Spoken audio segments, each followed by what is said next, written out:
ಹೊಲಸಿನಲ್ಲಿ ಒಂದು ಅಮೂಲ್ಯವಾದ ಬಂಗಾರದ ಉಂಗುರನೋ ಬಂಗಾರದ ಸರವೋ ಯಾವುದೋ ಬೆಳ್ಳಿ ತಟ್ಟೆಯೋ ಬೆಳ್ಳಿಯ ಲೋಟನೋ ಸೌಟೋ ಹೊಲಸಿನಲ್ಲಿ ಬಿದ್ದರೆ ಅದನ್ನು ತಗೊಂಡು ಹೆಂಗೆ ಶುದ್ಧಿ ಮಾಡಿಕೊಂಡು ತಗೋತೀವೋ ಅದರಂತೆ ಎಂಥ ನೀಚರಲ್ಲಿ ಕೂಡ ಯಾವುದೋ ಒಂದು ಉತ್ತಮವಾದ ವಿದ್ಯೆ ಇತ್ತು ಅಂದರೆ ಅದನ್ನು ಗ್ರಹಣ ಮಾಡಬೇಕಂತ ಶಾಸ್ತ್ರ ಹೇಳ್ತದೆ.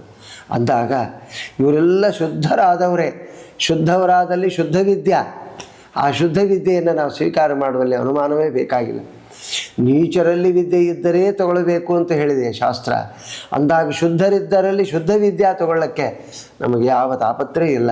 ಹೊಲಸಿನಲ್ಲಿ ಒಂದು ಅಮೂಲ್ಯವಾದ ಬಂಗಾರದ ಉಂಗುರನೋ ಬಂಗಾರದ ಸರವೋ ಯಾವುದೋ ಬೆಳ್ಳಿ ತಟ್ಟೆಯೋ ಬೆಳ್ಳಿಯ ಲೋಟನೋ ಸೌಟೋ ಹೊಲಸಿನಲ್ಲಿ ಬಿದ್ದರೆ ಅದನ್ನು ತಗೊಂಡು ಹೆಂಗೆ ಶುದ್ಧಿ ಮಾಡಿಕೊಂಡು ತಗೋತೀವೋ ಅದರಂತೆ ಎಂಥ ನೀಚರಲ್ಲಿ ಕೂಡ ಯಾವುದೋ ಒಂದು ಉತ್ತಮವಾದ ವಿದ್ಯೆ ಇತ್ತು ಅಂದರೆ ಅದನ್ನು ಗ್ರಹಣ ಮಾಡಬೇಕಂತ ಶಾಸ್ತ್ರ ಹೇಳ್ತದೆ.